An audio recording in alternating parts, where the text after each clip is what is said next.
Morning Lahore, सुबह खैर। एक नए महीने, एक नए हफ्ते, एक नए दिन और एक नई सुबह के साथ मैं हूं आपकी होस्ट जनाब मुनीबा आसिफ और आप देख रहे हैं अपना पसंदीदा प्रोग्राम जागो लाहौर। जनाब, मैं ये सोच रही थी कि हम लोगों की जिंदगी जो है ना वो बहुत ज्यादा फास्ट पेस चल रही है कि हम लोग बहुत ही बेसब्रे हो गए। हमारे अंदर सब्र जो है ना वो कहीं छुप सा गया है, लेकिन सब्र बहुत ही बड़ी चीज है। आपको पता है, जब आप सब्र करते हैं और दिल से मांगते हैं तो दुआएं भी सुन ली जाती हैं, मौजिज़े भी हो जाते हैं, जख्म भी भर दिए जाते हैं और जो हमारे दिल टूटे हुए होते हैं उन्हें भी जोड़ दिया जाता है, कुन फरमा दिया जाता है हमारी दुआओं पर। बात सिर्फ ईमान की होती है, तवक्कुल की होती है और सब्र की होती है। तो जनाब आगे बढ़ते हैं और आपको पता है कि लाहौर का दर्जा हरारत में मुसलसल इजाफा देखने को मिल रहा है और हर गुजरते साल के साथ सर्दी का दुरानिया कम और गर्मी की शिद्दत में इजाफा हो रहा है, जिसकी बड़ी वजह आबादी में मुसलसल इजाफा है। जैसे जैसे शहर की आबादी बढ़ रही है तो शहर के इर्दो गिर्द मौजूद जो ज़रूरी ज़मीनें और जंगलात की जगह रिहायशी कॉलोनीज लेती जा रही हैं। ज़रूरी रकबे की जगह इमारतों की तामीर की वजह से न सिर्फ दर्जा हरारत बढ़ रहा है बल्कि ग़िज़ाई किल्लत के खदशात में भी इजाफा हो रहा है। वज़ीर आज़म इमरान खान साहब शुरू से ही माहौलियाती तब्दीलियों के हवाले से न सिर्फ खदशात का इजहार कर रहे हैं बल्कि अमली इक़दामात भी उठा रहे हैं। वो कई बार इस बात का इजहार भी कर चुके हैं कि फैलते लाहौर का वाहिद हल उमूदी इमारतों की तामीर है। बढ़ती आबादी के पेश नजर वज़ीर आज़म इमरान खान ने लाहौर को जदीद शहर बनाने और बुलंदोबाला इमारतें बनाने का भी इंदिया दे दिया है और कसीरुल मंजिला इमारतों की तामीर कितनी अहम है और इस आइडिया को अमली शक्ल कैसे दी जा सकती है, इस पर बात करेंगे। हमारे साथ मौजूद हैं माहिर तामीरात हैं, इंजीनियर मंसूरुल हसन साहब मौजूद हैं। और सऊदी अरब में अगर मैं ये बताऊं आपको कि सऊदी अरब में बुलंदोबाला बिल्डिंग्स बनाने का 15 साल तजर्बा भी रखते हैं। सर, मैं आपको खुश आमदीद कहती हूँ। जागो लाहौर में कैसे हैं सर आप? अल्हम्दुलिल्लाह, मैं ठीक ठाक। पहले तो आपका बहुत शुक्रिया, आपने लाहौर न्यूज़ में मुझे बुलाया इस टॉपिक पे बात करने के लिए। तो जिस तरह हम देखते हैं कि लेटेस्ट दुबई बना, बिल्कुल कतर अभी लेटेस्ट दोहा डेवलप हुआ है, पूरा complete towers Cornish area develop किया गया दुबई में और कतर में। तो इस वजह से हमारे लाहौर में उस हिसाब से एक ही बिल्डिंग है जो इंटरनेशनल लेवल पे पूरी उतरती है, वो अरफा क्रीम टावर है। इसके अलावा हमारे पास कोई ऐसी बिल्डिंग नहीं है। तो वज़ीर आज़म साहब ने जो ये सेंट्रल बिजनेस डिस्ट्रिक्ट का प्लान दिया है, मनसूबे का ऐलान किया है, उसका मेन मकसद है रेवेन्यू जनरेट करना इकोनॉमी के लिहाज से, how we can improve the economy. तो उसमें ये बेहतरीन चीज़ है, लेकिन इसको थोड़ा सा हमें देखना पड़ेगा कि किस तरह इसके कुछ टेक्निकल चीज़ें, कुछ इकोनॉमिक, कुछ बिजनेस पॉइंट ऑफ व्यू से तो क्या सर हमारा जो शहर है, अगर शहर लाहौर की बात की जाए, इसी को जदीद तर्ज पर बनाने की बात की जा रही है, तो क्या हमारा शहर ये बुलंदोबाला इमारत बनाने के लिए तैयार है? क्या हमारे पास इंफ्रास्ट्रक्चर है? हाँ जी, उस पर बहुत सारी चीज़ें हैं कि कुछ टेक्निकल चीज़ें, हमें टेक्निकल सपोर्ट चाहिए इंटरनेशनल लेवल की, कुछ मशीनरी चाहिए, कुछ इंटरनेशनल हमारे जो कंसल्टेंट होते हैं जैसे पार्सन है, अमेरिकन है, केयू है, एकम है, जो दुनिया की बेहतरीन कंसल्टेंट फर्म्स हैं, वो किस तरह दुबई पूरा डेवलप किया उन्होंने, दोहा डेवलप किया। और लाहौर में अगर हम देखें कि जिस जगह ये ऐलान किया गया है, अगर इतनी बड़ी एक्टिविटीज़ यहाँ जनरेट होती है तो हमारे लाहौर पे उसका क्या इफेक्ट पड़ेगा। हमारी ट्रैफिक, हमारे रोड इस काबिल हैं कि अगर उसमें 1-2 लाख गाड़ियाँ और ऐड होती हैं तो ये सस्टेन कर पाएगी लोकेशन जो है हमारी। और इकोनॉमिक एक्टिविटीज़ जनरेट करने का मकसद होता है कि आप कोई डिमांड और नीड्स पैदा करते हैं, किस मकसद के लिए बना रहे हैं, बिजनेस के लिए। जैसे इसमें 3 एरियाज उन्होंने रखे हुए हैं, एक है जो बिजनेस हब बनाना चाह रहे हैं, दूसरा जो है डिजिटल वैली है और तीसरा इन्होंने डिज़ाइन किया हुआ है इको लिविंग। ठीक है। अब हमारा लाहौर जो है वो कराची की तरह वर्टिकल टावर बिल्डिंग या उसमें रहने के ट्रेंड है कि नहीं हमारे लोगों का? हम लोग फ्लैट में रहना चाहते हैं, हमारे पंजाब के लोग के नहीं रहना चाहते। तो हमको इन तमाम चीज़ों को मद्देनजर रखते हुए, फ्लैट सिस्टम बहुत कम है, यहाँ पर लोग नहीं रहते। जी बिल्कुल, उसमें बेसिकली होता है कि आप इन्वेस्टमेंट करते हैं, तो उसमें मकसद ये होता है कि आपके पास ना लैंड है ना छत है, ठीक है, लेकिन आपकी इन्वेस्टमेंट हो गई है। तो हमारे यहाँ लोग जो है वो हाउसेज को ज़्यादा प्रेफर करते हैं, हाउसिंग सोसाइटीज़ को ज़्यादा इन्वेस्टमेंट करते हैं। दूसरा, जब आपने इतना बड़ा ये बनाने के लिए किया हुआ है, जिसमें पीएम साहब ने कहा है कि 6000 billion mean 36 billion dollar generate होगा, तो वो कैसे होगा? पहले तो आपको इतनी इन्वेस्टमेंट चाहिए कि इसको डेवलप कर सकें। ठीक है। जैसे Qatar is richest country of the world in this time, तो उनके पास पैसे थे, उन्होंने कॉर्निश डिज़ाइन किया, अट्रैक्ट किया दुनिया को, वहाँ पे दुनिया के लोग आए। अब वहाँ पे आपने बनाना क्या है, जैसे वहाँ पे दुबई में फ्री ट्रेड पोर्ट बनाई हुई है, वहाँ पे तमाम तो सर ये जो इन्वेस्टमेंट होगी ये किसकी तरफ से आएगी, ये गवर्नमेंट की तरफ से आएगी या पब्लिक प्राइवेट पार्टनरशिप की तरफ से आएगी? हाँ, गवर्नमेंट के पास इस वक्त जो रिसोर्सेज हैं वो बहुत लिमिटेड से हैं। ठीक है। क्योंकि आपको पता है हमारे ऊपर लोन है मोर देन $100 बिलियन का, और रिसोर्सेज के लिए आपको फॉरेन जो है हमारे ओवरसीज उसकी तरफ देख रही है गवर्नमेंट कि वो पैसे लगाएंगे, उनकी इन्वेस्टमेंट होगी तो ये डेवलप होगा। अब इन्वेस्टमेंट कोई भी आदमी उस वक्त करता है जब उसको कोई 20-25% बिजनेस में प्रॉफिट नजर आ रहा हो, अदरवाइज कोई इन्वेस्टमेंट नहीं करता। बिल्कुल ऐसे ही है। तो दूसरा, अगर इसी लोकेशन को हम ले जाएं, लाहौर में जो प्रॉब्लम आ रहे हैं लेटेस्ट, हमारे पास स्मोक का इशू है, हमारे पास वेस्ट मैनेजमेंट का इशू आ रहा है बहुत ज्यादा आजकल। अगर वेस्ट मैनेजमेंट जो है can become the industry of billions rupees, ये बिलियंस रुपीज की इंडस्ट्री बन सकती है पाकिस्तान में। कराची में भी इशू आया इसका बहुत बड़ा। अगर आप इसको प्रॉपरली मैनेज कर लें, अगर आप इसमें मेटल सेपरेट कर लें। तो सर अगर देखा जाए, अभी हम लोगों ने वेस्ट की बात की है तो हम अपना पूरा ही नहीं उठा पा रहे। अगर बाकी दुनिया की बात की जाए तो वो ऐसे क्या इकदाम उठा रहे हैं और हम जो नहीं उठा पा रहे। अभी हम लोग लाहौर, अगर हम दुनिया के टॉप सिटीज को देखते हैं तो Lahore still is a village. Lahore अभी विलेज है, ये पूरा पाकिस्तान या लाहौर नया मतलब आप गांव कह रहे हैं लाहौर को, जिसको कहा जाता है कि जिसने लाहौर नहीं तकिया और जमिया नहीं, तो मतलब आप गांव कह रहे हैं? बिल्कुल, Lahore is a still village according to facilities. हमारी हुकूमत की अगर बात की जाए तो वो तो बहुत तरक्की याफ्ता कहती है लाहौर को। अगर हम दुबई को देख लें, अब दुबई में क्या हुआ कि एक उनका ओल्ड एरिया है दीरा, उन्होंने उसको सेपरेट कर दिया कि ये इम्प्रूवमेंट करना is not very easy task. ठीक है, हमने नया सिटी बनाना है, उन्होंने बर्द दुबई, एक जिसको हम बुर्ज खलीफा ये सारा कुछ कहते हैं, तो वो उन्होंने प्रॉपर प्लान तरीके से, जैसे हमारा इस्लामाबाद सिटी बना हुआ है, प्रॉपर प्लान तरीके से बनाया गया। अब उसमें मोहम्मद जो हैं शेख, वहाँ के जो रूलर हैं, उन्होंने ये सारी कंस्ट्रक्शन करवाई है। उनका मकसद था टूरिज्म, टारगेट क्या था? टूरिज्म। अब उस टूरिज्म के हवाले से जब बिल्डिंग रेडी हो गई तो उनके पास पेमेंट के लिए पैसे नहीं थे, तो अबू ज़ैबी ग्रुप खलीफा जो थे उन्होंने बेल आउट किया इनको, मेट्रो भी परचेज कर ली, मोहम्मद बनाते रह गए और खलीफा परचेज करते रह गए। बुर्ज खलीफा भी ले लिया, मेट्रो भी ले ली उन्होंने।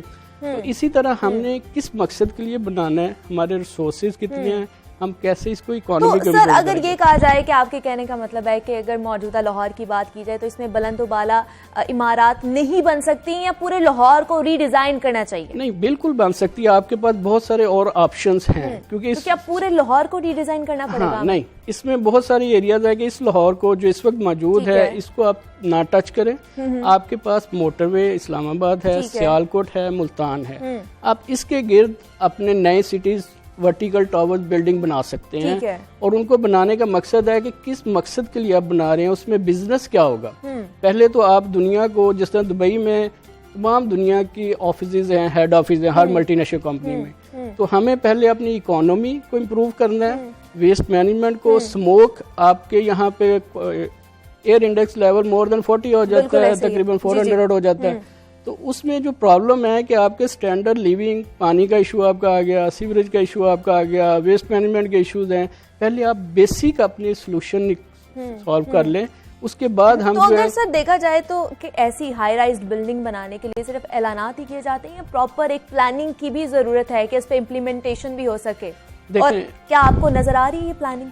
अभी जो पाकिस्तान में इशू आ रहा है वो ये है कि हम लोग अनाउंस करते जा रहे हैं लेकिन ग्राउंड पे कोई चीज नहीं आ रही। ठीक है, ग्राउंड पे उस वक्त आएगी जब प्रोफेशनल और प्रैक्टिकल लोग आके इस चीजों को हैंडल करेंगे और गाइड करेंगे और उसका एम बताएंगे कि इसमें कैसे इकोनॉमी को जनरेट किया जाता है। पाकिस्तान ऐसा खूबसूरत मुल्क अल्लाह ताला ने हमें दिया हुआ है, मैंने काफ़ी दुनिया घूमी है, इसमें इतने रिसोर्सेज हैं जहाँ पे माउंटेन्स हैं, पहाड़ हैं, यूरेनियम है, एल्युमिनियम है, कॉपर है, गोल्ड है, दुनिया की हर चीज़ है। तो आप इसको प्रोडक्शन की तरफ, इंडस्ट्री की तरफ लाएं। दुनिया में पहले क्या होता है कि आप पैसे अर्न करते हैं, उसके बाद ये चीज़ें इंफ्रास्ट्रक्चर बनाते हैं। जैसे चाइना ने दुनिया में बिजनेस डेवलप किया, इकोनॉमी अपनी इम्प्रूव की, उसके बाद नया चाइना बना दिया।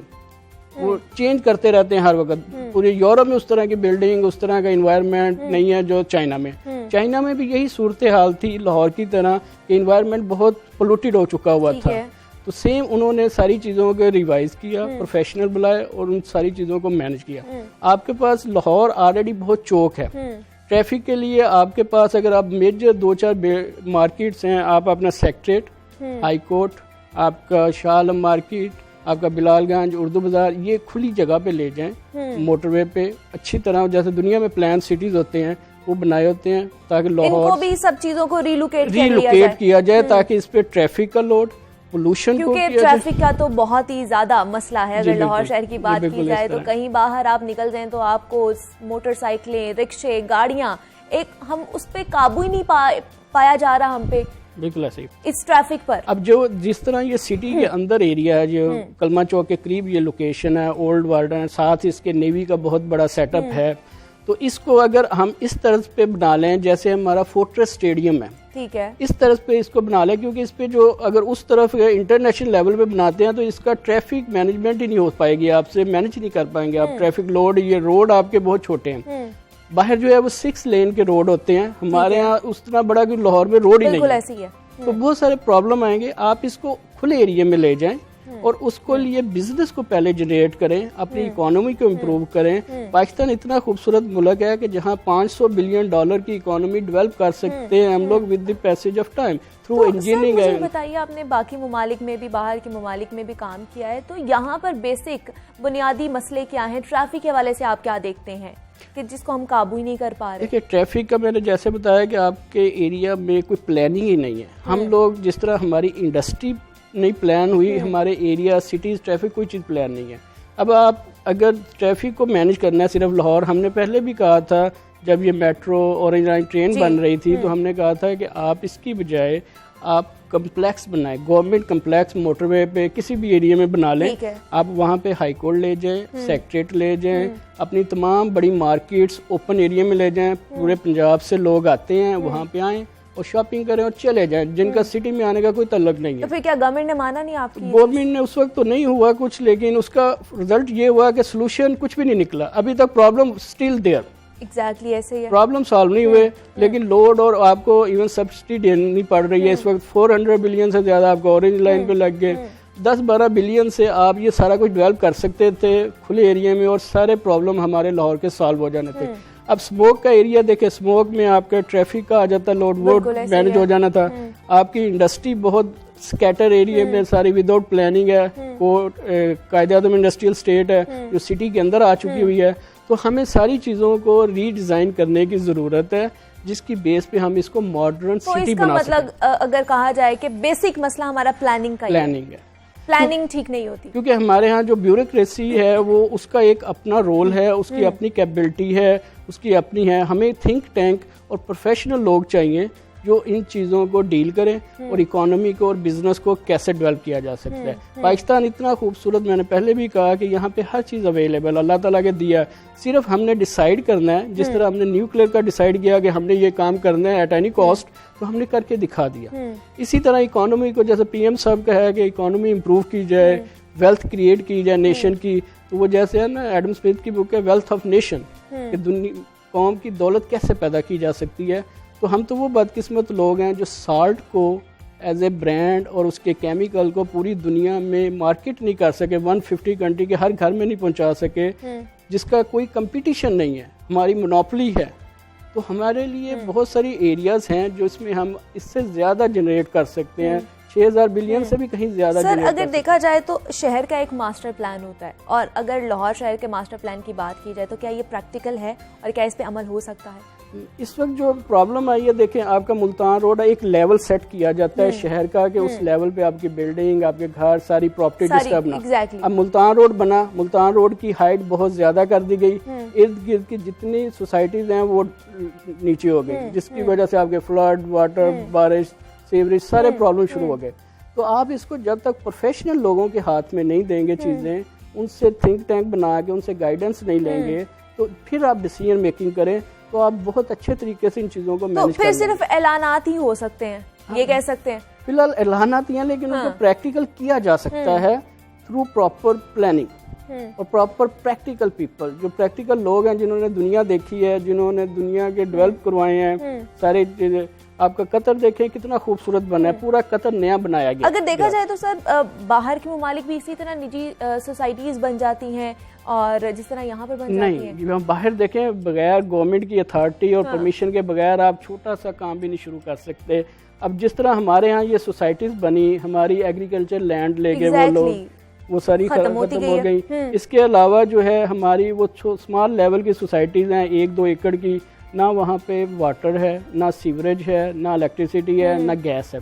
तो विदाउट प्लानिंग ये काम स्टेट के होते हैं, क्योंकि वो मसले तो वहीं के वहीं है, प्रॉब्लम वहीं पे है। एग्जैक्टली जो बुनियादी हमारी प्रॉब्लम्स हैं। बिल्कुल ऐसे ही।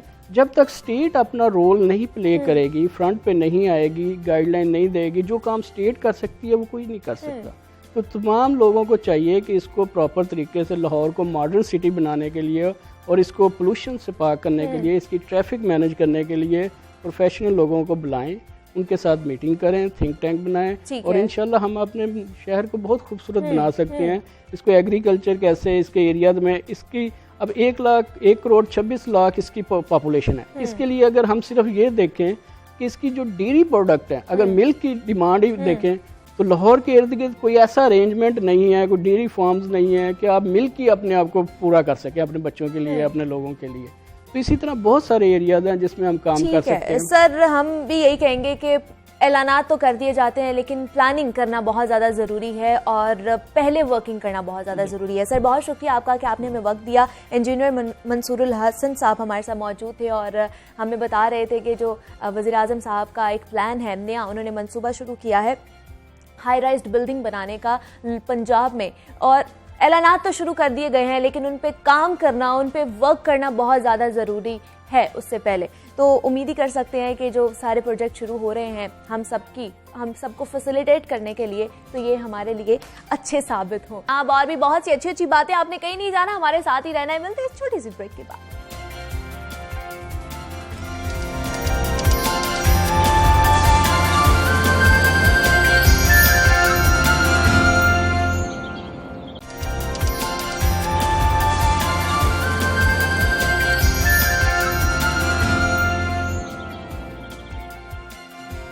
Welcome back to Jaago Lahore and a very good morning to you all. जनाब आज आप देख रहे होंगे कि मैं बहुत ज़्यादा एक्टिव हूँ और जनाब इसकी वजह यह है कि मेरी नींद आज पूरी हुई है। और वैसे भी नींद इंसानी सेहत के लिए इतनी ही ज़रूरी है जितनी जिंदा रहने के लिए डाइट या हमारा खाना। नींद पूरी ना हो तो आपको पता है कि अगला पूरा दिन आपकी जो पूरी रूटीन होती है ना वो ख़राब हो जाती है। और मुझे ये लगता है कि जैसे जैसे इंसान तरक्की करता जा रहा है वैसे वैसे नींद का जो दुरानिया है ना वो कम होता जा रहा है। अक्सर लोग स्लीप डिसऑर्डर का भी शिकार होते हैं जिसमें नींद में चलना और बड़बड़ाना, स्लीप पैरालिसिस, नींद में झटके लेना और खराटे लेना आम होता जा रहा है। ये मसाइल सिर्फ बड़ों में ही नहीं पाए जा रहे बल्कि बच्चे भी अब इसका शिकार हो रहे हैं, जिसकी वजह से बहुत सी जिस्मानी और जहनी बीमारियां भी जन्म लेती हैं। दौरान नींद कौन सी मुख्तलिफ कैफियत हमारी नींद में खलल का बाइस बनती हैं और इनका इलाज कैसे मुमकिन है भी है या नहीं है। प्रॉपर नींद इंसानी सेहत के लिए कितनी ज़रूरी है, इस पर बात करनी है। हमारे साथ मौजूद हैं डॉक्टर इरफान मलिक है, डायरेक्टर स्लीप रिसर्च लैब है, post graduate medical institute Lahore general अस्पताल से इनका ताल्लुक है। सर मैं आपको खुशामदीद कहती हूँ, कैसे हैं आप? अल्हम्दुलिल्लाह आई एम फाइन, आप सुनाएं क्या? मैं भी ठीक ठाक। डॉक्टर इरफान पहले तो मुझे बताइए इंसानी सेहत के लिए नींद कितनी ज़रूरी है और नींद को किस तरह आप डिफाइन करेंगे? बिस्मिल्लाहिर्रहमानिर्रहीम। पहले तो thank you so much, Covid से हट के भी हमने बात की। स्लीप बहुत जरूरी थी। कोविड के साथ साथ मेरे ख्याल से नींद का जो एक वो एलिमेंट है ना वो बहुत ज्यादा इंपॉर्टेंट है। देखिए स्लीप को पहले हमने समझना है। आफ्टर माई पोस्ट ग्रेजुएशन जो एक एक्स्ट्रा चीज़ जिसको मैंने किया और उसके बाद ये इसके सेंटर भी इस्टेब्लिश किए वो स्लीप का था। ठीक है। स्लीप क्या इम्पोर्टेंट एक कंपोनेंट है हमारी लाइफ का, तो मैं इसको अपना 5th वाइटल साइन समझता हूँ। ठीक है।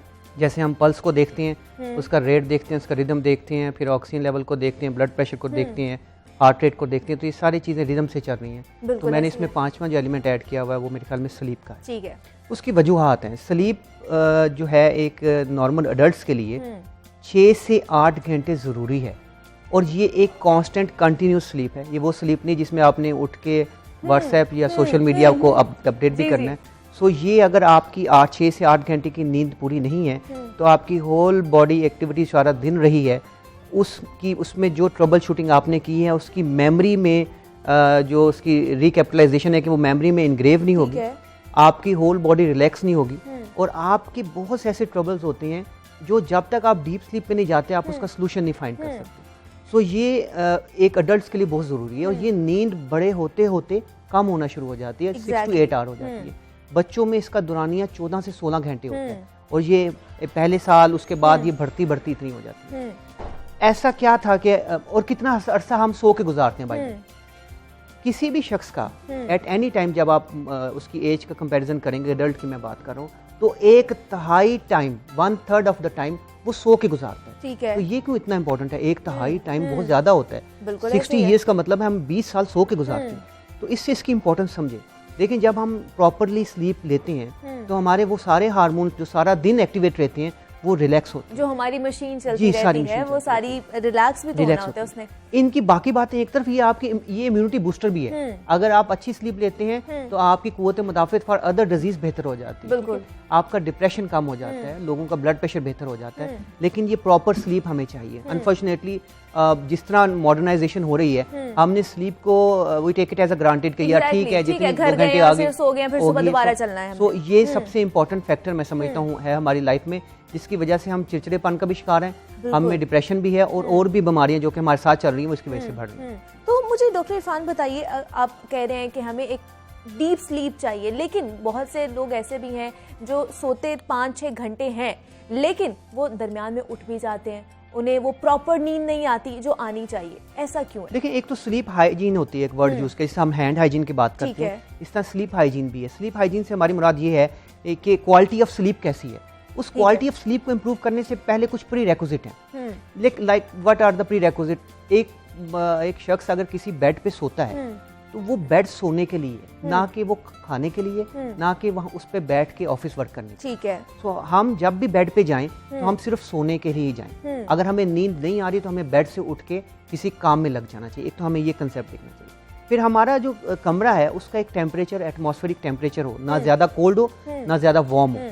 फिर हमारा जो नींद का टाइम है ना, वो भी जरा गौर करें, वो नींद का टाइम हमारा रात का है, बिल्कुल ऐसे ही है, सुबह का नहीं है। जो लोग 12 बजे से पहले सोते हैं उनका आईक्यू उन लोगों से ज्यादा होता है जो 12 बजे के बाद सोते हैं। ये सारा सिस्टम चेंज हो गया। सो जो मगरिब इशा का टाइम होता है, आपकी बॉडी इटसेल्फ फील्स कि अब अंधेरा होना शुरू हो गया है और वो अपना क्लॉक चेंज करती है और वो सोने के लिए चाहती है। आप उस वक्त, हम लोग सारे उस वक्त सोशल मीडिया एक्टिवेटेड होते हैं सारे, हमने अपने काम कर एक्टिवेट हो रहे होते हैं। तो हम अगेंस्ट द नेचर चल रहे होते हैं। फिर होता ये कि हम अगर सुबह 10 घंटे भी सो लें तो वो नींद will not be equal to that 6 hour नींद। ये हमने समझना है। सो हमने नींद से पहले अपना एक एटमॉस्फेयर क्रिएट करना है सो दैट हम उसमें कंफर्टेबली सो सकें। फिर कुछ ऐसी चीजें हैं जो हमारी नींद को डिस्टर्ब कर सकती हैं, जिसमें कॉफी बड़ा इंपॉर्टेंट है, टी चाय का इस्तेमाल बड़ा इंपॉर्टेंट है, डिजिटल डिवाइसेस आपके कम से कम 2 से 3 घंटे पहले बंद हो जानी चाहिए। Digital devices I mean mobile, tablets. लेकिन आजकल तो जब तक आंख खुद ही बंद नहीं होती तब तक डिजिटल डिवाइसेस नहीं बंद होती। बिल्कुल ऐसे। फिर चॉकलेट का इस्तेमाल, हैवी ड्यूटी एक्सरसाइज आपकी 3 घंटे पहले होनी चाहिए, खाना आपका 3 घंटे पहले होना चाहिए। ये वो सारी चीजें हैं, ये वो सारे लवाजमात है। अगर ये आप पूरा करते हैं तो आपकी नींद की क्वालिटी बेहतर होने के चांसेस ज्यादा हैं। लेकिन आप जस्ट इमेजिन करें ये इनमें से कितनी ऐसी चीजें हैं जो हम करते ही सोने से पहले। बिल्कुल ऐसे। लेकिन डॉक्टर इरफान मुझे बताइए, ये तो हमने बता दिया कि क्वालिटी स्लीप किस तरह आ सकती है, लेकिन वक्त के साथ साथ नींद की कमी का शिकार क्यों होना शुरू हो जाते हैं हम लोग? देखिए, एक चीज को हम समझें कि कुछ तो प्रॉब्लम नींद स्लीप से रिलेटेड है, जिसको हम क्लासिफाई करते हैं like sleep related breathing disorder. वो सांस के डिसऑर्डर जो स्लीप में होते हैं। ठीक है। इनमें सबसे इंपॉर्टेंट वजह हमारा मोटापा है। ठीक है। और उसकी सबसे बड़ी अलामत क्या है किसी शख्स में अगर ये प्रॉब्लम एग्जिस्ट करता है? इसकी डिफरेंट क्लासिफिकेशन है, 7 तरह की हैं। Obstructive sleep apnoea, central sleep apnoea, कुछ लोग रात को चल पड़ते हैं, पैरासोमनिया उसमें कहते हैं, कुछ लोग जो हैं वो सडनली कोलैप्स कर जाते हैं, इंसोमनिया भी इसकी क्लासिफिकेशन है। इसकी सबसे इंपॉर्टेंट जो टाइप है वो है obstructive sleep apnoea, obstruction from in upper airway mostly. ठीक है। वो लोग करते क्या है कि जो ही वो लोग सोते हैं उनमें खराटे आना शुरू हो जाते हैं। क्या हर खराटा खतरनाक होता है? तो ये हमारे लिए क्वेश्चन है जो बार बार पूछा जाता है। तो ऐसा नहीं है। हमें खराटे इज वेरी इंपॉर्टेंट सिम्टम जो हमें बताई जाती है। बाय द वे पेशेंट नहीं बताता, पेशेंट कहता डॉक्टर साहब तुसी तो मेरा टेस्ट करा रहे, मैं तो सोता रहना है। वो उसका पार्टनर बताता है कि डॉक्टर साहब जब ये सो रहे होते हैं तो मैं इनको बार बार हिलाती हूँ, मुझे ऐसा लगता है जैसे इनका सांस बंद हो गया। बट एग्जैक्टली पेशेंट खराटे बहुत ज्यादा लेता है और एक रिदमेटिक खराटे होते हैं। खराटे रिदमेटिक मीन के वो इस तरह कांस्टेंट लेता रहे तो ये प्रॉब्लमेटिक नहीं ठीक है। लेकिन अगर वही खराटे लेते लेते सडनली ऐसे करे तो इसको एपनिया कहते हैं। ये प्रोसेस जिसमें उसने सांस को रोका, ठीक है, इसको और एपनिया फिर कहते आया। हैं। अच्छा, ये बहुत इंपॉर्टेंट है। और ये उसका पार्टनर फील कर लेता है कि वो जो ही डॉक्टर साहब सीधा लेटते हैं तो ये जो हड़बड़ा के उठ जाते हैं, बंदा होता है उसको ये फील नहीं हो रहा, वो फील नहीं हो रहा। वो तो उसके मैं आगे आप इसको एक्सप्लेन करता हूँ। अब वो सांस उसका रुकता है, ठीक है, सांस रुक के वो सडनली या तो वो लंबा खराटा लेगा या टांग को जोर से मारेगा, हाथ को जोर से मारेगा, या करवट ले लेगा, या उठ के बैठ जाएगा। इन सारे प्रोसेस में से कोई प्रोसेस वो करता है। और ये काम उस वक्त होता है जब वो गहरी नींद में जाता है। गहरी नींद, हम अक्सर कहते हैं नींद आधी मौत है। ये हमारी गहरी नींद से मुताल्लिक डिस्क्रिप्शन। ठीक है। गहरी नींद जब हमें आती है तो हमें पैरालिसिस हो जाता है। हमारी जो बॉडी है वो टोटल अपना मसल टोन को रिलैक्स कर देती है। जिन लोगों की गर्दन मोटी होती है, छोटी होती है, जब उनकी गर्दन रिलैक्स होगी तो उनकी जुबान जो है वो पीछे जाके गिरती है। ठीक है। जब वो पीछे गिरेगी तो स्पेस जो सांस के लिए है वो खत्म हो जाएगी। तो इसका मतलब है जब उसको एपनिया, सांस बंद हुआ, इस वक्त उसका ऑक्सीजन ड्रॉप होना शुरू हो जाता है। और जब ये ऑक्सीजन ड्रॉप होना शुरू हो जाता है उसके इमरजेंसी सिस्टम एक्टिवेट हो जाता है। इसका इलाज भी है। देखिए, पहले तो तशखीस करें ना। तो इसका मतलब है खराटे अगर आपको आ रहे हैं, आपको सांस में रुकावट हो रही है, तो आपको डॉक्टर से रजू करना। जो इंपॉर्टेंट प्रॉब्लम है इस डिजीज के साथ कि इसकी तशखीस जो है और ट्रीटमेंट रिलेटिवली कॉस्टली है। Okay, that is the reason कि ये डिजीज इज मोर देन 10 लोगों को अवेयरनेस है इस चीज की? बहुत कम अवेयरनेस। क्योंकि अवेयरनेस नहीं होगी, लोग तशखीस कैसे कराएंगे? आप लोग देख लेंगे, आप लोग सर्च करते फिर रहे हैं, देख लें Exactly. लोगों के लिए क्या होगा। हम लोग सर्च कर रहे थे। अवेयरनेस बहुत कम है, बहुत कम। It's more than 10 years now. I remember 2009 में ये स्टार्ट हुआ। लाहौर में कामरान चीमा साहब ने इसका आगाज़ किया। देन वी हैव, हमारे पास जनरल में है, प्राइवेटली मेरे पास ये अवेलेबल है। लेकिन जो वजह मुझे लगी है तो ये है कि इसको हम समझते हैं कि जो खराटे आना ये हमारी सेहतमंद होने की निशानी है, जो मेरी ऑब्जर्वेशन है। दूसरा ये कि हम इसको डिजीज़ नहीं समझते। उसकी सबसे इंपॉर्टेंट वजह ये है कि मोस्ट ऑफ द सीनियर्स और जो हमारे लोग साथ के बैठे हैं उन्होंने इस डिजीज़ को उस तरह नहीं स्टडी किया हुआ। ये इस डिजीज़ इतनी पुरानी एग्जिस्ट नहीं करती दुनिया में। ये डिजीज़ 2000 के बाद ही हुई थी। तो इस वजह से आप देखें, जब तक आप डिजीज़ को आपके माइंड में नहीं है, आप उसको परसीव ही नहीं कर सकते। लोग नींद की कमी का शिकार होते हैं, उनको नींद ज़्यादा देने वाली दवाई दे दी जाती है, बजाय ये कि उसकी वजूहात को देखा जाए। बिल्कुल, जो इंपॉर्टेंट पॉइंट मैं आपको बताता हूँ, इसकी तशखीस जो है वो कॉस्टली प्रोसेस है। लेकिन अगर आप इसका ओवरऑल कंपैरिजन करें कि अगर आप इसकी तशखीस करा लें तो और इसका इलाज करा लें तो वो कॉस्ट इफेक्टिव है। उसकी ट्रीटमेंट से आप इतने बेहतर हो जाते हैं कि आपकी जो इकोनॉमिकली आप पे बर्डन होता है वो बेहतर हो जाता है। I have a lot of example in my life कि एक रिक्शा ड्राइवर है, वो रिक्शा नहीं चला पाता बिकॉज उसको नींद इतनी आती रहती है कि उसका रिक्शे के एक्सीडेंट होते हैं। जब वो लोग बेहतर होते हैं तो वो सुबह भी रिक्शा चलाता है, शाम को भी रिक्शा चलाता है। ऐसे बेतहाशा लोग हैं। लेकिन मेरी अपना जो एक्सपीरियंस है कि इसकी अवेयरनेस बहुत कम है। Awareness at all expect, media के पॉइंट ऑफ व्यू से आप ले लें, इन डॉक्टर्स ले लें। आई मस्ट से कि हमें इस स्लीप को as a subject in undergraduates पढ़ाना चाहिए। It's a very important disorder. हाँ, बिल्कुल होनी चाहिए। MBBS में अगर ये सब्जेक्ट हो, हमारे यहाँ अभी तक स्लीप में स्पेशलाइजेशन स्टार्ट हुई। In other world, even in our neighbours country, India की बात कर रहा हूँ, वहाँ पे भी स्लीप में स्पेशलाइजेशन होती है। वहाँ पे स्लीप की सोसाइटी भी एग्जिस्ट करती है। हमारे यहाँ पे क्यों नहीं होती? देखिए, अब हम कमर्शियल है ना, दौर है। ठीक है। हम भी एज अ डॉक्टर उस डिजीज को क्यों फोकस करेंगे? इसमें स्लीप की कोई बीमारी नहीं है, ये कोई डिसऑर्डर बीमारी नहीं है, लेकिन आप की इन्वेस्टमेंट ज्यादा है। हाँ। आउटकम इसका कम है अभी तक। अच्छा, ठीक है ना। इन्वेस्टमेंट देखें, आप इसका जो प्रॉपर सेटअप लगाते हैं, आप आजकल के जमाने में उसकी कॉस्ट नियरली 75 लाख के राउंड एक सेटअप लगाने। और अगर मिनिमम भी आप टेस्ट को कॉस्ट बेयर करें तो वो टेस्ट आपका 20-21,000 का एक टेस्ट। तो ये नींद की इसकी बीमारियों के भी टेस्ट होते हैं? हाँ जी, इसके टेस्ट होते हैं। किस तरह के टेस्ट होते हैं? ये बड़ा कॉम्प्रिहेंसिव टेस्ट होता है। देखिए, इसके कुछ लेवल ऑफ टेस्ट हैं, लेवल 1 से लेवल 4। लेवल 1 सबसे जो कॉम्प्रिहेंसिव टेस्ट है जो हम रिकमेंड करते हैं, उसमें होता ये है कि पेशेंट आता है, वो सोता है और उसको मॉनिटर किया जाता है। मॉनिटर हम क्या करते हैं, उसकी ब्रेन की एक्टिविटी को, आई मूवमेंट को, उसका नेजल फ्लो को, उसके खराटों को, उसकी चेस्ट वॉल मूवमेंट को, अब्डोमिनल मूवमेंट को, उसकी ऑक्सीजन को, पल्स को, उसकी लेग मूवमेंट। ठीक है। ये सारे पैरामीटर उसके जज किए जाते हैं। उसकी वेव फॉर्म हो रही होती है, टेक्नीशियन उसको डिटेक्ट कर रहा होता है। फिर जब पेशेंट का, मैंने आपको बताया कि उसका सांस रुकता है, तो जब उसका सांस रुकता है उसके साथ उसकी ऑक्सीजन ड्रॉप होती है। ऑक्सीजन ड्रॉप होती है तो उसका पल्स रेट बढ़ना शुरू हो जाता है और उसका जो डीप स्लीप है वो खत्म हो जाती है। तो ये सारा डॉक्यूमेंटेड एविडेंस होता है। ठीक है। आपको 1-2 घंटे में जितना ये प्रॉब्लम एग्जिस्ट करता है, 1-2 घंटे में आपको पता लग जाता है कि इस शख्स को स्लीप एपनिया है, ऑब्स्ट्रक्टिव है या सेंट्रल, वो आप क्लासीफाई कर लेते हैं। अगले 3 या 4 आवर्स में आप क्या करते हैं, उसको एक सिंपल मास्क लगा देते हैं। ठीक है। वो mask is just like a blower machine. आप बाहर से उसका प्रेशर डिटेक्ट करते हैं और उसको इंक्रीज करते हैं टिल अ टाइम कम कि मैंने आपको बताया था कि जबान पीछे की तरफ गिरती है, तो वो जो गिरने का जो ब्लॉक होता है रास्ता, उसको हम हवा से थ्रू एयर प्रेशर ओपन कर देते हैं बस। Once you open this air passage way, patient suddenly go into deep sleep, और इतना डीप स्लीप में वो चला जाता है कि सम टाइम उसके अटेंडेंट के डॉक्टर साहब ये तो कभी इस तरह सोते ही नहीं, इन्होंने उठाओ, ये तो 2 घंटे बाद उठने के आदी थे।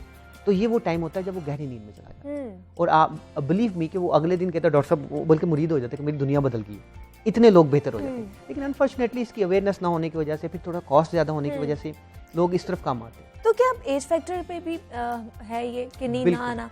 As is a very important factor. देखिए, मैं फोकस कर रहा हूँ स्लीप रिलेटेड ब्रीदिंग डिसऑर्डर में, स्लीप एपनिया, उसका एज से बड़ा गहरा ताल्लुक है, 3rd 4th डिकेड में आती है। वैसे तो इंसोम्निया होना या पैरासोम्निया होना वो आज कल एज से ज़्यादा पीयर प्रेशर है, जो हम पे सोशो इकोनॉमिकल प्रेशर है, वो उसका इंपॉर्टेंट फैक्टर है हमारे। फिर मैंने जैसे आपको स्लीप हाइजीन प्रोटोकॉल्स का बताया, वो ना होने के बराबर है, क्योंकि हमने स्लीप को एज अ डिसऑर्डर समझा ही नहीं है, स्लीप को हमने इंपॉर्टेंस ही नहीं दी कभी। लेकिन आप इतने अरसे बाद मेरी आप लोगों से मुलाकात होती है, फर्स्ट जो हमने कितने अरसे बाद जो हम स्लीप पे बात कर रहे हैं, बिल्कुल ऐसे ही है। तो मुझे बताइए कि लोगों को इंसोम्निया भी हो जाता है, इसकी क्या वजूहत है? देखिए, इंसोम्निया में पहले हम उसके फैक्टर्स को देखते हैं कि क्या ऐसा फैक्टर है, मतलब क्या वो मोस्टली क्या वजह है। मोस्टली जो मेरी ऑब्जर्वेशन रही, वैसे ये एक स्लीप स्पेशलिस्ट को साइकाइट्रिस्ट का ज्वाइंट एडवेंचर होता है, ठीक है। मोस्टली जो मेरी ऑब्जर्वेशन रही, वो जैसे मैंने आपको बताया कि पीयर प्रेशर है, कुछ स्टूडेंट्स में ये जो उनका एग्जाम का फेयर होता है, कुछ लोगों में जॉब ना होने की वजह से है, और मोस्टली लोगों में स्लीप हाइजीन प्रोटोकॉल को ना फॉलो करने की वजह से। देखें, जैसे मैंने आपको बताया कि मोबाइल को नहीं यूज़ करना, हम इसको बिल्कुल भी नहीं समझते। We did a study in general hospital कि जो लोग मोबाइल का एक्स्ट्रा यूज़ करते हैं, उनकी स्लीप की क्वालिटी डिस्टर्ब हो जाती है, और ये इट्स कम ट्रू, ऐसा ही था। देखिए, मोबाइल भी जो आपके हैं वो कुछ फ्रीक्वेंसी पे चल रहे हैं, हर्ट्ज पे चल रहे हैं, हमारे ब्रेन की भी जो वेव है वो भी फ्रीक्वेंसी पे चल रही है। मेरा अभी तक मानना ये है कि अगर मोबाइल आपके करीब भी पड़ा हो, तो ये भी आपकी स्लीप को डिस्टर्ब करेगा। तो जो हमने एक चीज़ प्रूव की, वो ये तो प्रूव कर दी है कि एक्सेसिव यूज ऑफ मोबाइल आपकी स्लीप की क्वालिटी को डिस्टर्ब करता है। तो मे बी इन फ्यूचर ये भी साबित हो जाए कि मोबाइल अगर पास हो तो उससे शायद हमारी स्लीप भी डिस्टर्ब हो। तो हमने अपनी स्लीप क्वालिटी को, उसके पैरामीटर्स को जो मैं पहले बता चुका हूँ, उसको हमने अभी तक उसकी फिजियोलॉजी को अंडरस्टैंड ही नहीं किया। हम इसको इंपॉर्टेंस ही नहीं दे रहे कि जी स्लीप अगर प्रॉब्लम है तो हमें डॉक्टर से रिव्यू करना है, या हमें कितनी स्लीप लेनी चाहिए, लोगों को इस बात का आइडिया भी नहीं है। और डॉक्टर इरफान, हम लोग इंसोम्निया का शिकार हो जाते हैं, देन हम डिप्रेशन में भी चले जाते हैं, हमें नींद नहीं आती, और क्या ये इंसोम्निया काबिल इलाज है? इसका बिल्कुल है। देखिए, बिल्कुल सही कहा। आपको अगर नींद ना आए ना एक दिन, अक्सर हमारे साथ रमजान के शुरू में ऐसा होता है, तो अगले दिन बहुत चिड़चिड़े से होते हैं। बिल्कुल ऐसे ही है। इट हैज बीन सीन कि अगर जिन लोगों को स्लीप नहीं होती, उनकी कैलकुलेशन इंपेयर हो जाती है, वो कार को प्रॉपर पार्क नहीं कर सकते। सो ऐसा ही होता है, जब आपको इंसोम्निया होता है, आप चिड़चिड़ेपन का शिकार हो जाते हैं, आपको डिप्रेशन होना चाहिए होता है, तो फिर साइकेट्रिस्ट का रोल आता है। इसी वजह से मैंने कहा कि ये ज्वाइंट एडवेंचर है, वो उसमें से देखता है कि इंसोम्निया जो है वो पीयर प्रेशर से, सोशो इकोनॉमिकल प्रेशर से है, तो वो उसको डील करेगा। अगर वो समझता है कोई ऐसी वजह है, जैसे मैंने आपको बताया कोई ऑब्स्ट्रक्शन है जिसकी वजह से हो रहा है, तो वो फिर मेरे पास रेफर करता है, तो फिर हम उसको स्लीप स्टडी के प्रोसेस से गुजारते हैं, उससे हम डिफरेंशिएट करते हैं। और दूसरा ये डॉक्टर इरफान, स्लीपिंग पिल्स भी तो देते हैं। देखिए, स्लीपिंग पिल्स जो है ना, अनफॉर्चुनेटली हर बंदा ले लेता है without any prescription. This is wrong. हाँ, दिस इज रॉन्ग। हर स्लीपिंग पिल हर स्लीप डिसऑर्डर के लिए नहीं है, ठीक है। इस बात को मतलब आप लोग रेकमेंड करते हैं sleeping pills? I never recommend sleeping pills. मैंने स्लीपिंग पिल्स के लिए जब भी भेजा, मैंने साइकियाट्रिस्ट के पास भेजा, पहले वो वैल्यूएट तो करे इसकी रीजन क्या है, उस रीजन के मुताबिक वो उसको स्लीपिंग पिल दे। ये जो कंसेप्ट है, बहुत सी स्लीपिंग पिल्स हैं जो ओवर काउंटर मिलती हैं और वो लोग लेते हैं, और वो इन सब सिम्टम्स को बढ़ा भी सकती हैं। लेकिन स्लीप लेट के स्लीप में जाने का जो अमल है, जो 10 से 15 मिनट है, अगर आप स्लीपिंग पिल रहे हैं तो बाजुकात ये आधा घंटा घंटा हो जाता है, जिससे क्वालिटी ऑफ स्लीप इंपेयर होती है। ये बड़ा साइंटिफिक किस्म का फॉर्मूला है, तो ये पेशेंट को खुद डिसाइड नहीं करना, ये साइकियाट्रिस्ट या स्लीप जो स्पेशलिस्ट है उसने डिसाइड करना है कि आपको पिल्स की जरूरत है या अपनी क्वालिटी ऑफ लाइफ को बेहतर करने की जरूरत है। तो ये अनफॉर्चुनेट है, मोस्ट ऑफ द पीपल जो है इनको स्लीप का प्रॉब्लम है, वो स्लीपिंग पिल पे स्लीपिंग पिल्स खा लेते हैं, लेकिन स्लीपिंग पिल्स का सिर्फ एक ही वक्त होता है कि उन्होंने इतने वक्त तक, इतने ड्यूरेशन तक आपको स्लीप। वो एडिक्टिव भी है, ये याद रखिए, उससे एडिक्शन हो जाती है ना। आप पहले 0.5 mg आप लेते हैं, फिर 1 mg लेते हैं, फिर 2 mg लेते हैं, फिर 4 mg लेते हैं, और फिर आप उसके हैबिचुअल हो जाते हैं। उसको छोड़ना हमारे लिए हेल ऑफ डिफिकल्ट जॉब। सो ये अंडरस्टैंड कर लें कि स्लीपिंग पिल्स तो आपने क्या खुद डिसाइड मुसलसल उसके इस्तेमाल से उसका असर भी खत्म हो सकता है? बिल्कुल, उसके देखें तभी तो असर खत्म होता है तो 0.5 से 1 पे चला जाता है, 1 से 2 mg पे चला जाता है, तो वो अपनी मिकदार खुद ब खुद ही बढ़ाने लगता है, और ये गलत कंसेप्ट है। तो हमारी बाकी जो सेहत है उस पर भी इफेक्ट पड़ सकता है डेफिनेटली। देखें जी, अगर आपकी quality of sleep is not good, ये ज़हन में और रखें, इतनी स्लीपिंग पिल्स खाने से उससे उसका आपका ब्रेन की इफेक्टिवनेस सारी इंपेयर हो जाती है, आपकी जो ब्रेन का क्वालिटी वर्क है वो बिल्कुल खत्म हो जाता है, ये ज़हन में रखें। यू फील के शायद आपकी नींद बेहतर होगी, लेकिन नींद बेहतर नहीं होती, उसकी क्वालिटी खराब हो जाती है। तो डॉक्टर इरफान, हमने देखा कि नींद में लोग जो चलना भी शुरू हो जाते हैं, खासतौर पर छोटे बच्चे, इनकी क्या बुनियादी वजूहत है? देखिए, इसकी मल्टीपल वजूहत होती हैं नींद में। जो चलने का मतलब पैरासोमनियस डिफरेंट एक्टिविटी है, कुछ लोग नींद में लोग अपनी काम करना शुरू कर देते हैं। इसको यूजुअली हम पीड स्पेशलिस्ट, बच्चों वाले स्पेशलिस्ट से डील करते हैं। ठीक है। ये कम हमने देखे अपने स्लीप लैब में।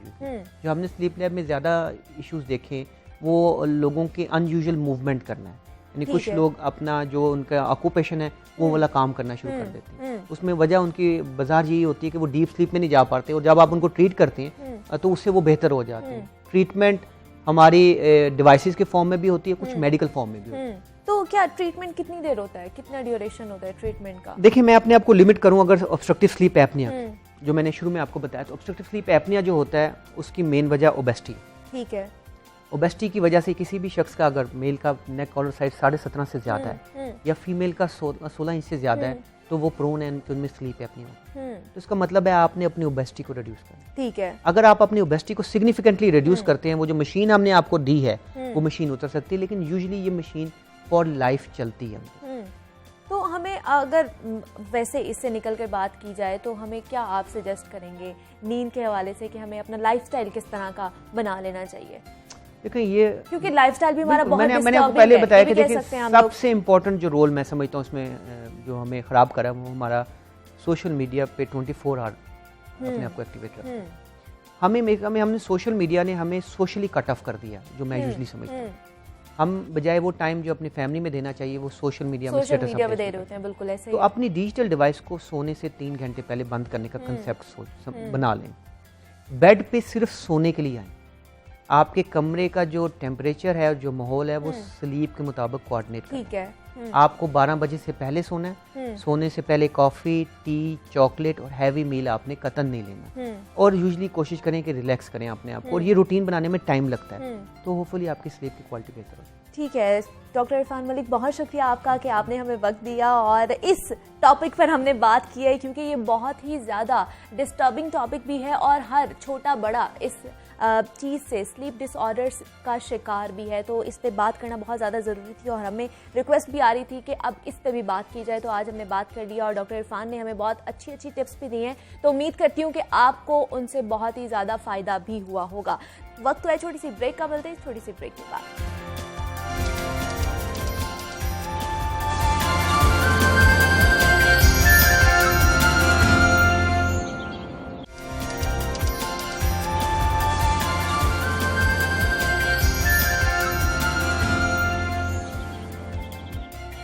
वेलकम बैक जनाब and a very good morning to you all. आगे बढ़ते हैं और चलते हैं अपने टॉपिक की जानिब। और आपको पता है कि बाल किसको नहीं पसंद होते कि उसके खूबसूरत नजर आए या उनके अच्छे बाल हों, और आपको पता है कि बाल इंसानी शख्सियत का एक अहम जुज़ भी होते हैं और जो हुस्न को 4 चांद भी लगाते हैं। और औरतों के साथ साथ अब मर्दों को भी अपने बालों की फिक्र रहती है, और जब किसी को अपने बालों के गिरने का भी एहसास होता है तो उसके अंदर एक बेचैनी सी और परेशानी सी पैदा हो जाती है, और वो उसे फौरी तौर पर हल करने के लिए सॉल्यूशंस ढूंढता है। और मौजूदा दौर में नाकिस कज़ा, माशी और माशरती जो परेशानियां हैं या किसी बीमारी के बाइस बालों का गिरना आम मसला बन चुका है। बालों को गिरने से रोकने, उन्हें नर्म मुलायम या बढ़ाने और खूबसूरत बनाने के लिए आपको पता है कि मार्केट में तरह तरह की प्रोडक्ट्स आ गई हैं, शैम्पूज, क्रीम्स और लोशन भी है, जो या तो गैर मयारी होते हैं और अगर मयारी भी हों तो उनकी कीमत खरीद आम आदमी की पहुंच से दूर होती है। और ऐसी सूरत हाल में खौफजदा होने की बजाय हिम्मत और होशियारी से काम लेना चाहिए और इस मसले से निपटने का भी सोचना चाहिए, वरना बालों के गिरने की रफ्तार मजीद बढ़ती जाएगी। तो बालों के गिरने की क्या वजूहात हो सकती हैं और हेयर फॉल कैसे रोका जा सकता है, इस पर बात करेंगे। हमारे साथ मौजूद हैं रूबी इमरान हैं जो ब्यूटी एक्सपर्ट है। रूबी, मैं आपको खुशामदीद कहती हूँ जागो लाहौर में। कैसी हैं आप? अल्हम्दुलिल्लाह मैं ठीक ठाक, आप सुनाइए आप? मैं भी बिल्कुल ठीक ठाक। रूबी, हम देख रहे हैं सीजन चेंज हो रहा है, मौसम चेंज हो रहा है, और जब मौसम चेंज होता है इस मौसम में हमारे स्किन की बहुत ज़्यादा प्रॉब्लम्स होती हैं, हमारे बालों की बहुत ज़्यादा प्रॉब्लम्स होती हैं। तो आज हम बात करेंगे बालों के हवाले से। तो सीजन चेंज होता है तो बालों की क्या गिरने की सबसे ज़्यादा क्या वजह होती है, हमें ये बताइए। सबसे पहले मुनीबा, जब भी सीजन चेंज होता है इट्स अ नेचुरल कि जैसे आप देखें खिजा आती है तो पत्ते गिरना शुरू हो जाते हैं। तो इंसान भी अल्लाह ताला ने इसी, अगर हमारे अंदर एलिमेंट वो तमाम हवा, वो मिट्टी, आग, पानी होती है, ये सारे हम पे भी ये चीज़ें इफेक्ट करती हैं। जैसे मौसम चेंज होता है और स्पेशली हेयर की अगर हम लोग बात करें, आजकल जितनी ज़्यादा ड्राइनेस से बाल बहुत ज़्यादा जा रहे हैं, ठीक है, उसकी बहुत सारी रीज़न है। हमारी बाहर जो जितने जैसे आजकल बालों को सैलून्स में आपको पता है कि जितना ट्रीटेड लोग जाके करा रहे हैं, कलर्स करा रहे हैं, बालियाज करा रहे हैं, स्ट्रिक्स करा रहे हैं, करा लेते हैं, लेकिन उसके बाद उनकी प्रॉपर केयर नहीं की जाती। एग्जैक्टली जिसकी वजह से देखें, आपने एक बाल के साथ आप एक केमिकल खेल रहे हैं, ठीक है, आप केमिकल के उसको ट्रीटमेंट दे रहे हैं। उसके बाद आपका काम है कि आप उनकी जो उसको केयर करें। लेकिन हमारे यहाँ क्या होता है कि बस बालियाज करा लिए, स्ट्रिक्स करा लिए, हर किसी को खूबसूरत बाल चाहिए, लंबे बाल चाहिए और हेल्दी बाल चाहिए, लेकिन उनका ट्रीटमेंट ना मिले। जब आपने केमिकली ट्रीट की है, उसने आपके बालों की जो है, कह लें कि आम लफ्जों में अगर कहें तो उसकी जो नरिशमेंट है, जो उसकी वो उस चीज को उसने बहुत हद तक नुकसान पहुंचाया है। ठीक है, इस चीज को हम ये कहें कि नहीं हम लोग केमिकल ट्रीट कर रहे हैं तो उसका कोई नहीं, तो ऐसा नहीं है। सबसे ज्यादा आपके बाल जब क्यूटिकल्स आप उसको आना होते हैं स्टार्ट, आप खोलते हो, बालों में कलर पेनिट्रेट करता है, आप कट डाउन में, स्पेशली कट डाउन में जब आपको सबसे पहले ये देखना चाहिए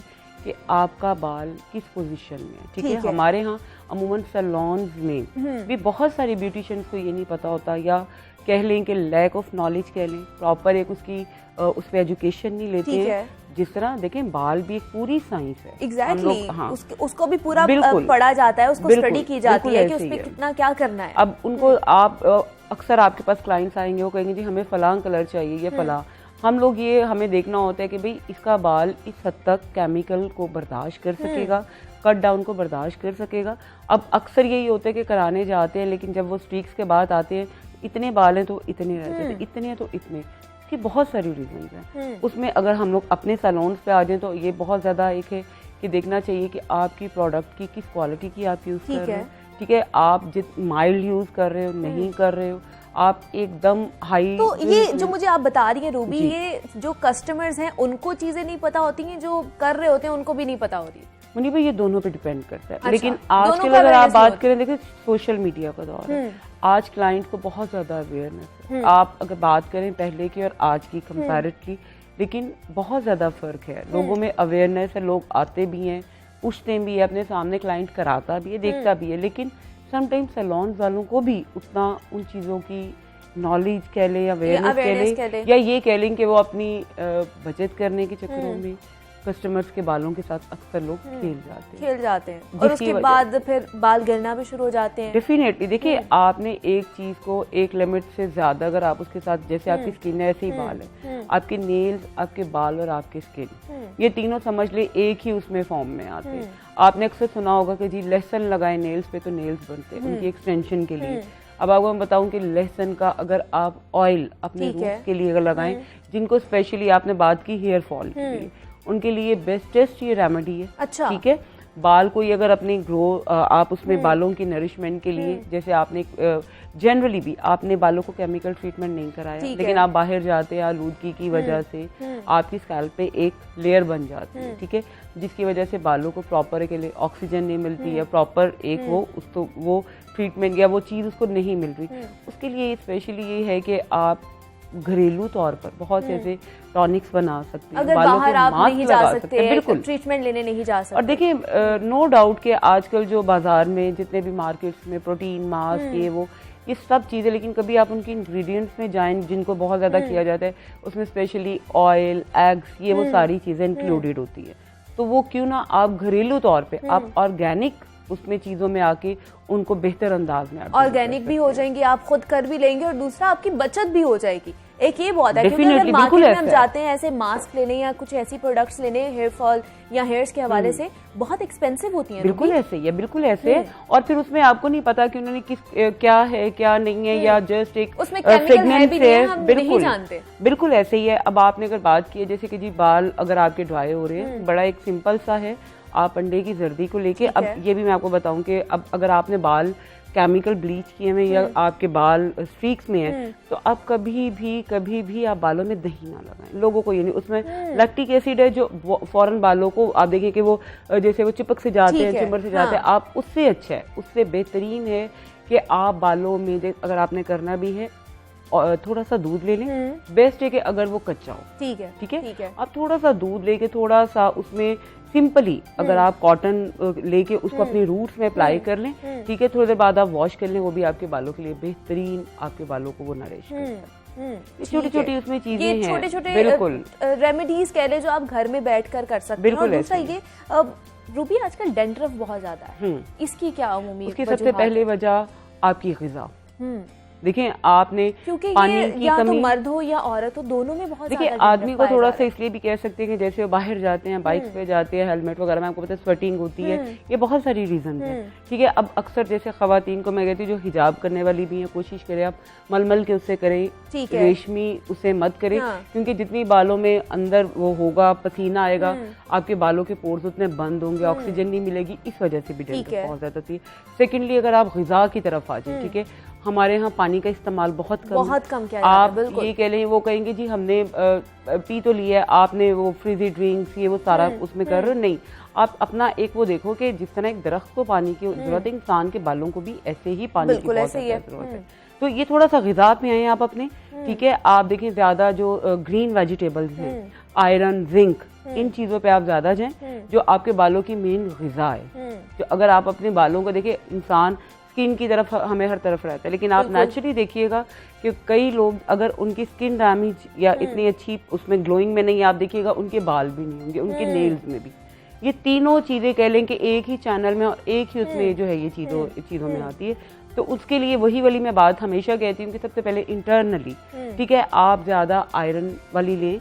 और ये बहुत के हम कहेंगे जी हम नहीं, आप ये जितनी आपकी ये पालक वगैरह है, सब्जी हैं, जितना अच्छा आप सब्जियों का इंटेक करेंगे, आप देखिएगा नेचुरली तौर पे आपके बालों में, स्किन में उन चीजों का फर्क आएगा और आप देख भी सकेंगे कि कितना इफेक्ट हो रहा है उस चीज का। और दूसरा रूबी, आप माशाल्लाह आपके बाल हम देख रहे हैं खूबसूरत हैं और माशाल्लाह बहुत लंबे भी हैं, तो हमें भी टिप्स बताइए और हमारे देखने वालों को भी बताइए कि किस तरह, क्योंकि आजकल लोगों को बहुत ज्यादा क्रेज है कि हमारे बाल लंबे हो लेकिन होते नहीं। उसकी सबसे ज्यादा मैं फिर वही वाली बात करूंगी कि मैं, अगर आपने भी देखा कि जैसे मैंने अपने बालों में स्ट्रिक्स किए हैं, लेकिन उसके बाद मैंने अगर किए तो मैं इनकी प्रॉपर केयर करती हूँ। ठीक है, प्रॉपर केयर कैसे कि जैसे अगर आपने नहाने से अब अगर आप सारी रात भी ऑयल लगा रहे हैं तो कोई इसमें कोई वो it's not a big deal, लेकिन अगर आप नहाने से आधा घंटा पहले भी आप किसी भी, अब मैं अगर बात करती हूँ तो मैं हमेशा शुरू से ऑलिव ऑयल, आलमंड ऑयल और उसमें कैस्टर ऑयल भी थोड़ा सा ऐड कर लेती हूँ। हाँ, वो तीनों ये मिला के आप लगाती हैं। अब ये देखिए ये हर एक को सूट करने पे ना, ठीक है, किसी को सूट करता है, किसी को नहीं करता,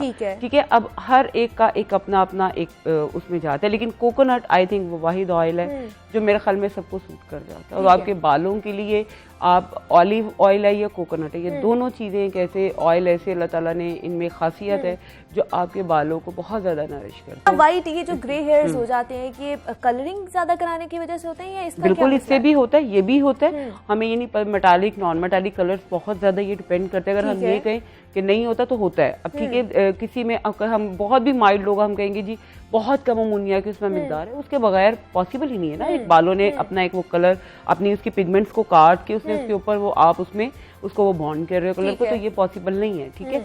ये बहुत ज्यादा होता है, अगर हम कहेंगे ये नहीं तो ऐसा नहीं है। और आजकल रूबी एक्सटेंसो और वो जो परमानेंट स्ट्रेनिंग और ये भी बहुत ज्यादा, इससे क्या होता है ये हमें बताइए। बाल डैमेज होते हैं कि नहीं होते? देखिए मुनीबा, मैं बात वही करूंगी 10% हो, 5% हो, 2% हो, होते हैं। लेकिन अब देखिए आपने फैशन भी करना है, दुनिया के साथ भी चलना है, शौक भी है। और दूसरा ये कि जिनसे आप करवा रहे हैं उनको टेक्निक्स पता होनी चाहिए बिल्कुल, और बालों बिल्कुल। के बारे में अच्छा खासा स्टडी उनको करनी उनको चाहिए, नॉलेज होना चाहिए, नॉलेज होनी चाहिए। उनको ये पता होना चाहिए कि हमने किस क्लाइंट के किस लेवल तक कैसे जाना है, किसको आपने किस तरह से हैंडल करना है, और उसके बाद आप उनको एक प्रॉपर करें, एक प्रॉपर उनको गाइड करें कि आपने अगर ये बालों पे ये किया है तो अब आपने इसकी केयर कैसे रखनी है। बिल्कुल ऐसा ही है। और ये चीजों को जरूर अपने इस्तेमाल में आप रखें। आप मास्क अच्छे, जैसे मैंने आपको बताया है कि अंडा हो गया, दही हो गया, ये आम हर घर में है, हनी है, आप हनी थोड़ा सा उसमें, अब कई लोग कहते हैं जी जैसे बाल अकड़ गए, जैसे मैंने आपको टॉनिक बताया, अब उसमें थोड़ा सा हनी भी ऐड कर, ठीक है, हनी आपके लिए बहुत अच्छा है। ज्यादा अगर आपको हो रहा है, आप थोड़ा सा बिल्कुल लाइट। ये रूबी, ये वही रेमेडीज हैं जो हमारी नानियां दादियां हम लोगों को बताया करती थी, और माशाल्लाह अगर वो भी ये चीजें करती थी, और उनके भी अगर आप बाल देखें तो वो अभी तक खूबसूरत नजर आते हैं, और है भी माशाल्लाह। अभी से ही हमारे इतने से बाल हो गए और उनके माशाल्लाह इतनी बड़ी चुटियां होती हैं। तो रूबी, बहुत शुक्रिया आपका कि आपने हमें वक्त दिया, आप यहाँ पर आई हैं। जनाब रूबी इमरान से हमने आज बहुत अच्छी टिप्स ले ली हैं कि हम किस तरह घर में रहकर अपने बालों की हिफाजत कर सकते हैं और किस तरह उनको ट्रीटमेंट कर सकते हैं। रेमेडीज जो उन्होंने हमें छोटी छोटी बताई हैं, आप घर में रह के वो कर सकते हैं। तो जनाब, आज का जो प्रोग्राम का वक्त है वो खत्म हुआ जाता है, तो आपने अपना बेहद ख्याल रखना है। मुझे इजाजत दी, अल्लाह हाफिज।